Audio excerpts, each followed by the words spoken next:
Машина мотор кетті. Қарызға ақша керек. Қарызға ақша? Иә. Жарайды, берейін. Бірақ бір шартым бар. Қандай? Маған тілхат жазып бересің. Тілхат? Иә. Қашан, қай уақытта қайтаратыныңды дәптерге тілхат жазып бересің. Мен өзім айтып тұрамын.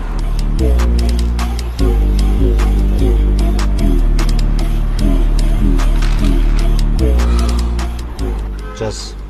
Мен Ақмұрзаев Абдулла туған інімнен қарыз алып, аға інілік қарым-қатынасты үздім. Бір қарымнан таласып түскен, бір нанды бөлісіп жеген, бір киімді киіп өскен кездерімді ұмыттым деп жаз. Не болып жазамай қалдың ба? Тілхат деген сөзім қатты дейді ма?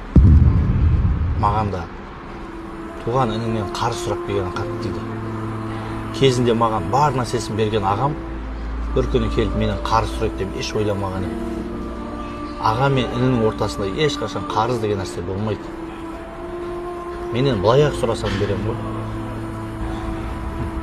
Бауырым, мен сені жақсы көремін. Бауырлар бір-бірін жаман көру мүмкін емес қой.